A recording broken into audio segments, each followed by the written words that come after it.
For most of my life, I was what some people would term as a pessimist. You see, the thing is, I wasn't your conventional pessimist. I've always been very ambitious. I've always had high hopes. But for some reason, I believed that high hopes were for other people, and that when it came to me, I wouldn't achieve them. I would just do good things that were just slightly above average. And to this day, I don't know why I thought that. There still is a residue of that, but I'm fighting it. And because of this, I sold myself. TJ!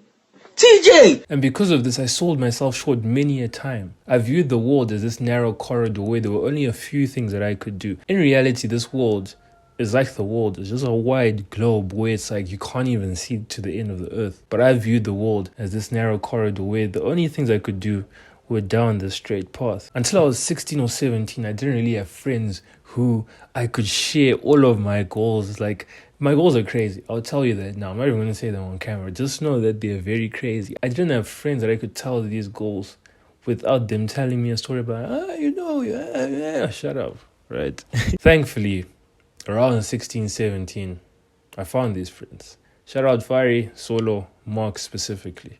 Specifically, if any of you are peeling, you can peel all you want, but specifically those three ones.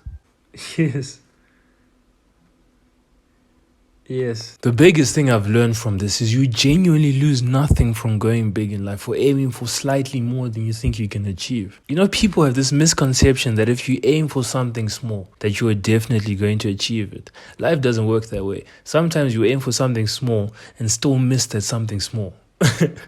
It's weird. See, nothing is certain in the world. Even those small goals that you may set for yourself, it's not certain that you're going to achieve them, just like how it's not certain you're going to achieve the large things that you set for yourself, right? So imagine aiming for something that you know you can do. And I emphasize because that's the beauty of having goals. A goal should be something that you're like, I don't know if I can do this, but I'm going to try, so that when you do achieve it, you're like, damn. Like I was saying, right? Imagine if you set a goal that you know you can achieve, that you know is well within your reach, and you still don't achieve it. That would be a shame.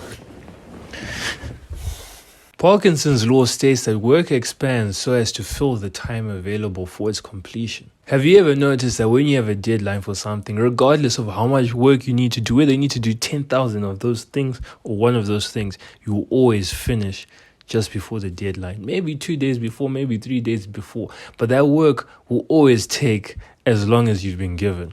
See, this video isn't about setting shorter deadlines so that you can do more work, but it's to show that human beings, we adapt to the deadlines and the goals we set for ourselves. I feel like you extend yourself as much as your goal requires extending.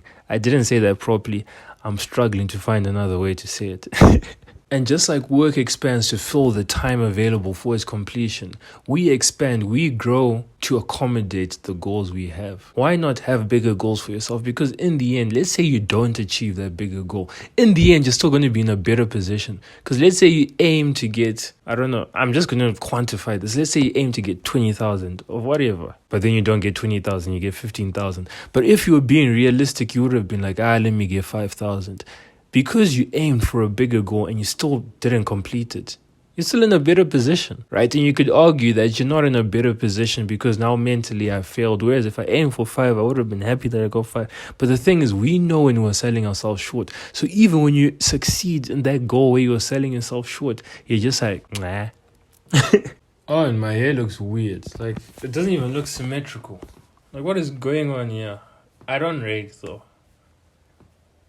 Black is beautiful, black is perfect. Black people aren't victims. That is a good video. So Owens, I'm filming this last part on my phone. There was a bit of a mishap with the camera. It'll probably be sorted out in 2 to 3 weeks, but I'll explain that in another video. But anyways, to finish off, I think all you can do is just try. Try with the bigger things in this life. Because after all, we are made in the image of the greatest creator of all time. So certainly, we're capable of doing some great things. So at the end of the day, you just have to try and see what results you produce from that trying. Sometimes it won't work, most times it won't work. But the thing is, when you aim big, right, you only need it to work once. You don't need to be like, I need to do this again and again and again. You just need one. And that's the beauty of aiming big. You just need, when you aim big, you need to win less times than people who aim small. Because if you aim small, that win will not sustain you for your life. I don't think any win can sustain you for life. But the bigger you aim, the more those wins are going to sustain you. But yeah, my arm is sore from vlogging. Anyways, get your motion up, huh? $10. It's all in ones. Because I'm the one. I'm not the one.